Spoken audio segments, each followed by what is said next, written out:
All right, so one person asked me to explain what I'm actually doing. So all of you are gonna learn, I guess.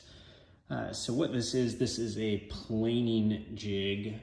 For a router, I'm gonna put a router in there with a flat bit that spins around really, really fast. And I'm gonna just lightly put it on top of this and take off about 1/32 of an inch all the way across to even all of this out, because right now some of these are a little bit different heights. You can feel it with your finger here. And when you glue things up, you get a little bit of glue that comes out of here. So we're just going to plane it flat with a routing sled here. We're gonna put the router in there and it slides and you just make tiny passes over and over. The way to actually attach this so that it doesn't fly off is with double-sided woodworking tape. This is about $14. I didn't know it existed until about a week ago, but you throw it on the back side of this and that's not going anywhere.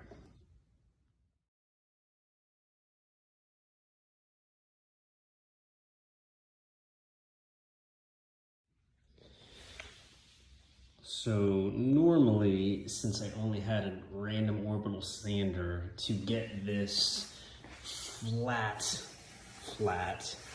would take 3 hours. Now that I have this jig here, I was able to get that flat in about 5 minutes of just being really careful. You'll see some of these planer lines.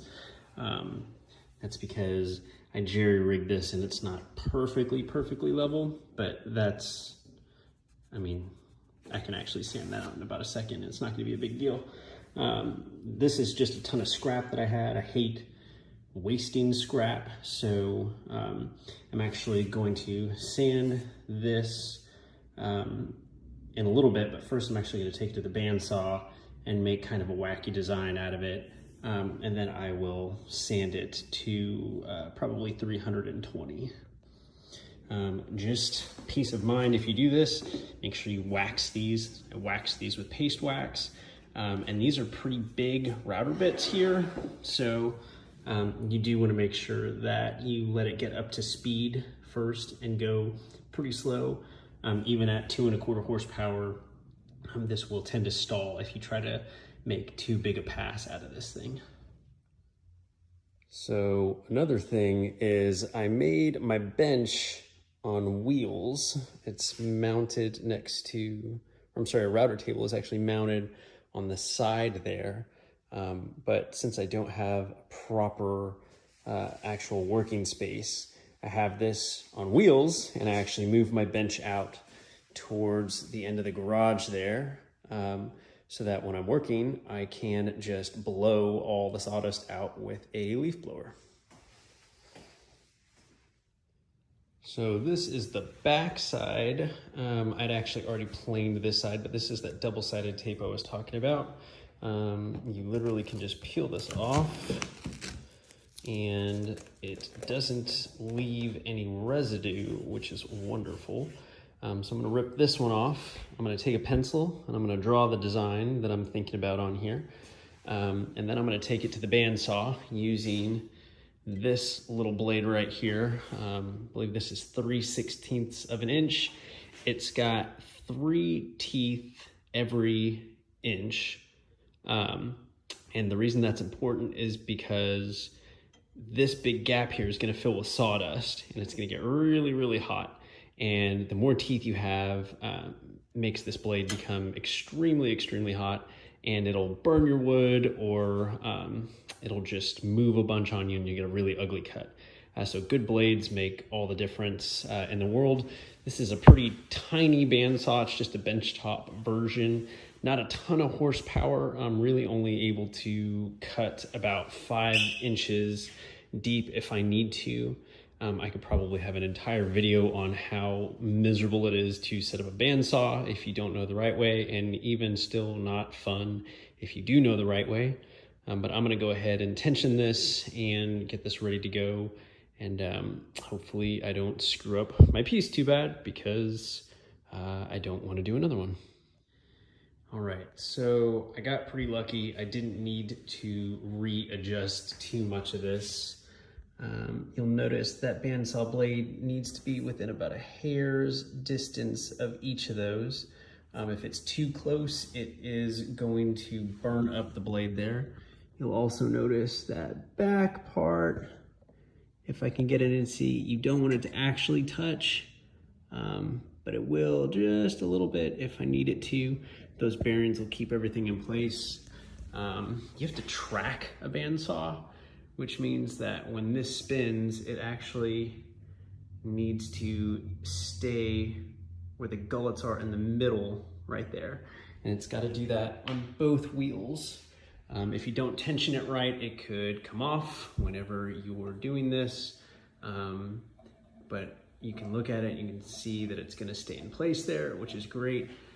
Otherwise, you have to adjust this right back here, and it's miserable. I don't ever want to have to do that again. But I'm good to go, so I'm going to power this up, draw my design, and hopefully not screw it up too bad. Oh, also, this port here should be attached to some type of vacuum system to suck all the dust out. I don't have any of that. They're pretty pricey, so I just put my respirator on and blow this out with pressurized air when I'm finished with it. All right, so I did a couple of different iterations. Problem is this is bird's eye maple and it's relatively rare, so I wanted to try to keep as much of it as possible. This is Peruvian walnut, so I too wanted to keep as much of this as possible. I was gonna get really bendy. I don't have an oscillating sander though, which means that I would have to hand sand all these curves if I made them a little bit too wild. And that is absolutely awful to do. So I'm going to just try to keep as much surface area as possible. Again, this is a serving board or a cheese board or a breadboard or cutting board if you want. I don't care what you use it for. This will go up for sale somewhere. So I'm going to take this to the bandsaw now and we'll see how close I get to what I actually drew.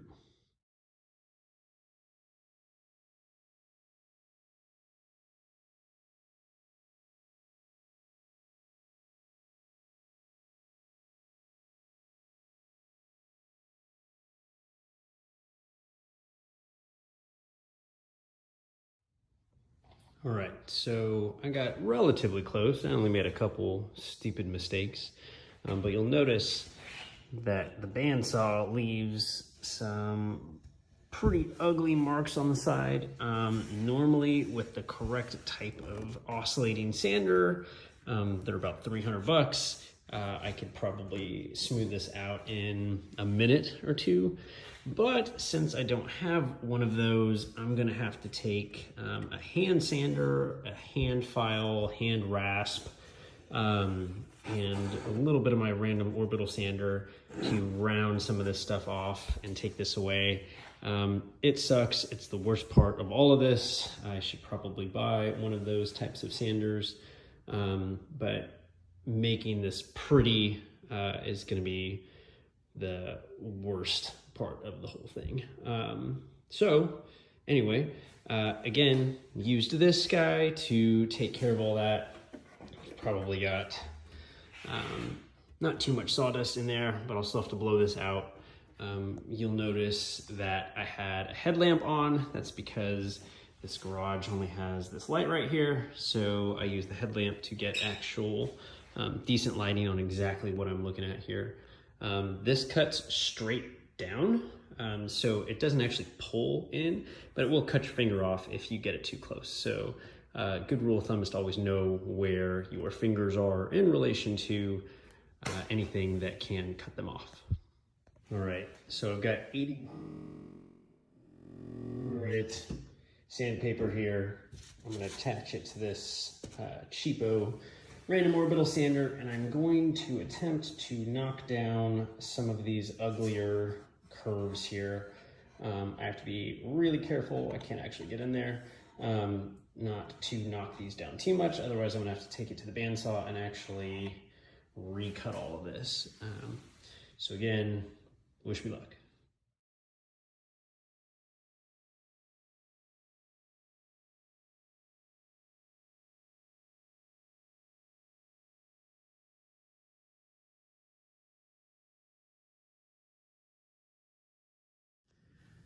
All right, so I was able to knock these curves down a lot better with that orbital sander there. So what I'll do now is the sucky part and really get in there and hand sand all of this that I can't reach with that. And then from there, you'll notice that these are really nice and smooth, but on the backside here, it's pretty jagged. That's because the bandsaw cuts down. I was cutting from the other side this way up, so that's gonna leave all these nasty marks. But I'm gonna take it to the router table in a little bit and put probably a quarter round over bit through the whole thing. It's gonna knock all that down anyway.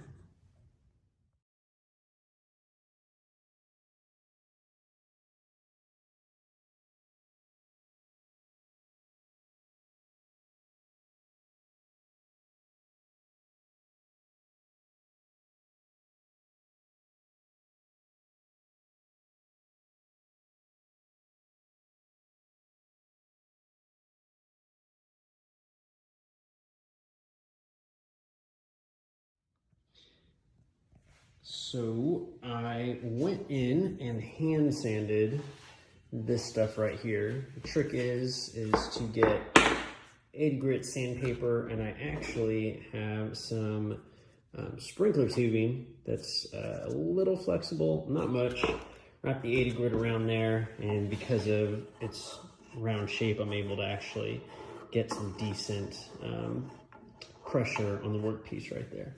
So what I would do now is I'm going to sand all of this to 80 on both sides, maybe even 120, and then I'm going to take it to the router table, and I'm going to finish putting the roundovers on everything, and then sand it to 220, spray it with some alcohol, raise the grain, sand it again to 320, and then soak it in some cutting board oil. All right, so I moved everything back for the night. I will end up sanding and routing, and hopefully finishing tomorrow. But it's 9 o'clock here, and I don't enjoy using power tools too late into the night. I don't think the neighbors would be too fond of that. But yeah, I'll see you guys later.